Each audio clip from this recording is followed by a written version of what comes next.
네, 안녕하십니까. 스타플레이 군민입니다. 자, 오늘은 2025년 1월 7일이고요. 장중입니다. 화요일인데 1시 52분입니다. 진화되어 있는 균형점 매매에 대해서 매수점을 어떻게 잡느냐, 매수 시점이 언제냐라고 하는 것을 궁금해 하실 겁니다.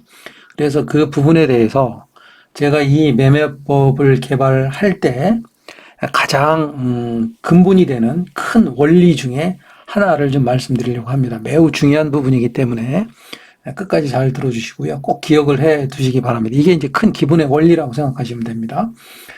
특히 이제 오늘은 이제 한국가스공사에 대해서 좀 말씀을 드리려고 합니다. 여기에서부터 지금 이 캔들이라고 보시면 됩니다. 양봉, 음봉 관계없이요. 여기서부터 하락을 해서 이제 저점을 형성을 했습니다. 여기에 저점을 형성을 했고요.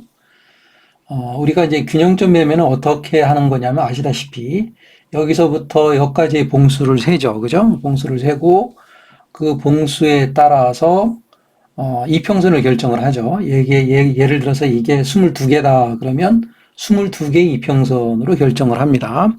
이평선 결정하는 것도 좀 진화되어 있는 그 균형점 매매에서는 지금까지는 시가를 기준으로 했는데 이제 어떤 때는 저가, 어떤 때는 저가와 고가를 반으로 나눈 가격을 활용하기도 합니다. 이건 좀 이따 제가 좀 자세히 좀 말씀드리겠고요.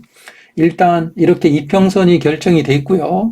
이평선에 따라서 이 영역에서의 마주치는 이게 균형점이 생긴다고 그랬죠. 이게 균형점입니다. 균형점이 생겼습니다. 자, 그러면 이제 지금부터가 굉장히 중요합니다. 보세요. 자, 그러면 이렇게 균형점이 생겨서 주가가 내려왔는데 그럼 어디서 매수를 할 것이냐가 의문이죠. 그죠? 주가가 이렇게 내려와서요. 균형점을 걷고요. 균형점 위에 있는 캔들은 고점에 물려 있는 거겠죠. 그죠? 이 균형점 위에 있는 캔들의 영역에서 생긴, 여기서부터 여기까지가 되겠네요. 이 거래량을 볼륨이라고 합시다. 예를 들어서 뭐 만주면 만주 이렇게 합산했을 때입니다. 여기서부터 여기까지 합산했을 때 만주라고 이제 가정을 합시다. V라고 가정을 합시다. 그리고 균형점 아래에서부터 생긴 캔들에서 거래량을 합산을 합니다. 이 균형점 아래부터 여기서부터 생겼으니까 여기서부터 이제 합산을 하면 되겠죠.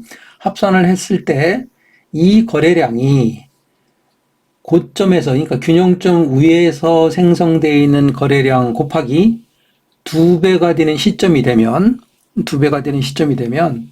위에 있는 고점의 매물들을 어느 정도 다 소화를 했다라고 보시면 됩니다. 그러니까 이 정도 시점에서는 이제 거래량이 2배가 터져 있는 이 시점에서는 이제 우리가 매수 준비를 해야 되겠죠. 이게 큰 원리입니다. 물론 이 캔들의 모양이나 흐름을 보고 이제 이거부터는 조금 높은 차원인데 여기 이제 큰 기본이고요. 이게 3배 또는 4배 또 계산하는 방법이 있습니다. 또 균형점에 겹쳤을 적에 어떻게 할 것이냐 이런 부분들도 또 제가 개발한 그 매매법에 의해서 그대로 적용을 하면 또 맞습니다. 일단 오늘은 쉬운 아주 가장 큰 원리입니다. 2배라고 기억하시면 됩니다. 잘 안 되면 이제 2배로 계산하시면 됩니다. 단 이 2배로 계산할 때 한 가지 힌트는 뭐냐면 캔들이 내려올 때 큰 변동이 없이, 그러니까 올랐다가 내렸다가 큰 변동성을 갖고 내려오지 않은 경우는 대부분 2배 정도에서 전환이 생깁니다. 한국가스공사를 가지고 제가 예를 좀 드리도록 하겠습니다. 네, 한국가스공사입니다. 자, 여기 보면 이게 가장 고점이죠. 이 고점에서부터 저점까지 캔들 수를 보겠습니다. 캔들 수를 봤더니 10개 봉이죠. 그래서 이평선을 정하겠습니다. 자, 이평선은 10개 봉이니까 10개 이평선으로 정해야 되겠죠. 이평선은 10개로 정하겠습니다. 10개로 정하는데 이렇게 주가가 계속 이렇게 하락을 하는 예쁘게 하락했을 적에는 이평선을 저가 기준으로 한다고 그랬습니다. 물론 여기에 보면 저가 기준하고 고가 저가 나누기 2가 있습니다. 그래서 저의 경우는 이번 그 진화되어 있는 균형점 매매에서는 저가와 고가 더하기 저가 나누기 이 두 가지 중에 한 가지를 선택하게 되어 있습니다. 그래서 지금 현재 이와 같이 예쁘게 빠진 경우는, 예쁘게 하락한 경우는 저가를 선택합니다. 저가를 선택해서 적용하겠습니다. 적용했더니 이 자리가 균형점이 되겠네요. 그죠? 그래서 균형점을 긋고요.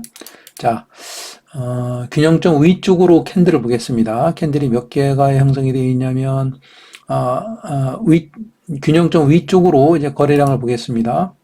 고가 거래량이죠. 저 우위로 그리겠습니다. 이렇게 균형점 우위가 여기까지가 되겠네요. 그죠? 여기까지 거래량을 봤더니 얼마가 되냐면 918만 주, 918만 주니까 곱하기 2를 하면 거의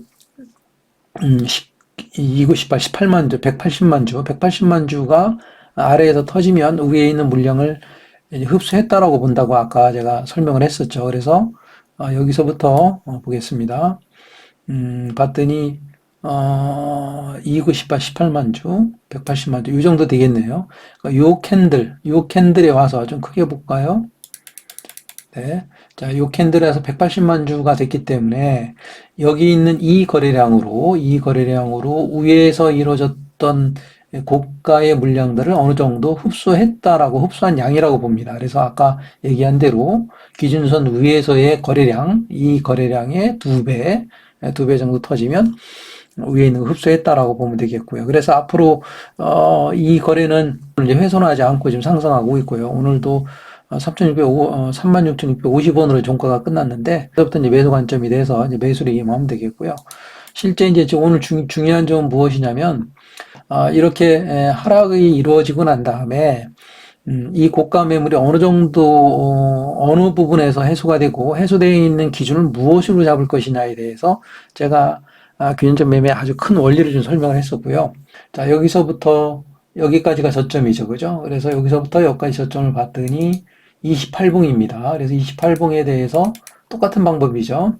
28봉을 설정을 하고요. 설정을 하는데 이때는 어떻습니까? 하락하고 횡보하고 했기 때문에 이 경우는 고가와 저가의 2분의 1을 한다고 그랬죠? 2분의 1을 적용시켜서 어떤 이제 여기에 이제 이평성이 생겼고요. 균형점을 그러면 이렇게 되겠죠. 그죠?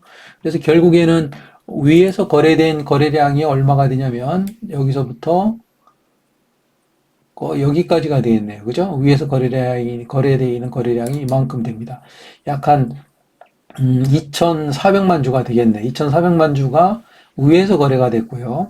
그럼 이 거래량을 흡수하기 위해서는 최소한 4,800만 주 정도가 터지면 다시 이 밑에 부분, 여기 기준점이 1, 2변했죠. 여기서는요. 요 점에서부터 한번 보겠습니다. 봤더니 700만 주. 아까는 짧은 거래에서도 1,800만 주가 거래가 돼서 위에 있는 거래를 흡수했기 때문에 이제 거래가 가능하다고 얘기했고요. 지금은 800만 주가 거래됐으니까 충분한 거래를 흡수하지 않았기 때문에 이제 매수를 하지 않습니다. 아직 형성이 안 된 거죠. 계속 봅니다. 봐도 사실 이 균형점까지 주가가 올라갔으나 이 거래량이 좀 부족하죠. 그죠? 4,800만 주가 돼야 되는데 2,300, 2,400만 주 정도밖에 안 되기 때문에 이제 거래할 수가 없습니다. 그래서 이 거래량을 좀 채워야 됩니다. 채워서 쭉 봤더니 여기도 안 되고 여기도 안 되고 봤더니 약 한 4,800만 주면 이 정도가 되겠네요. 그죠? 여기쯤 오니까 4,800만 주의 거래량이 된 거죠. 그러니까 위에 있는 매물들을 이 거래량 두 배가 어느 정도 흡수했다라고 보는 시점이 바로 여기쯤 되겠죠. 그죠?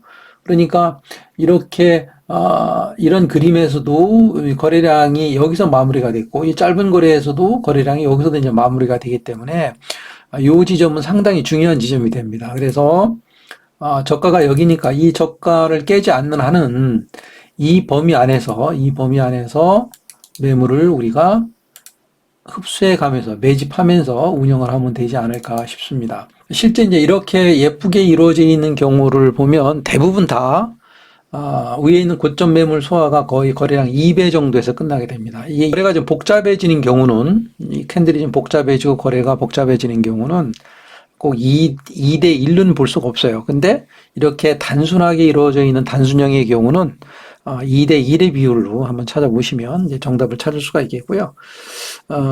물론 뭐 이게 다 100% 맞지는 않습니다. 법칙이라는 것은 없기 때문에 상황에 따라서 달라지기 때문에 그때에 따라서 예를 들어서 여기에 나와 있는데 여기에 어떤 매물대를 좀 갖고 있으면 좀 더 지연이 되겠고요. 또 이평선 자체가 여기서 이평선이 저 같은 경우는 이렇게 되면 여기 이평선을 입히거든요. 이평선을 입혀서 이평선이 어떻게 형성되어 있느냐를 좀 보는 거죠. 그래서 지금 같은 경우는 여기에서 매수를 안 했던 이유는 뭐냐면 21일 이평선이 계속 하락을 하고 있고 10일선도 그렇고 이평선이 지금 밑에서 기고 있기 때문에 좀 더 시간이 걸리겠다라고 본 거죠. 이미 여기서 거래량을 충분히 채우지 않고 온 것들은 사실 이 균형점을 부딪히고 내려오는 경우가 상당히 많습니다. 뚫더라도 그냥 바로 내려오죠. 지지를 못 받고 내려오는 경우가 많습니다. 그래서 상황별로 조금씩 다르나 한번 스스로 한번 해보시고 역량을 좀 키워보시고요.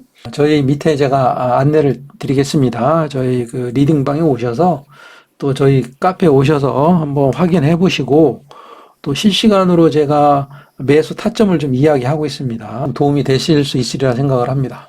자, 오늘 여기까지 하겠습니다.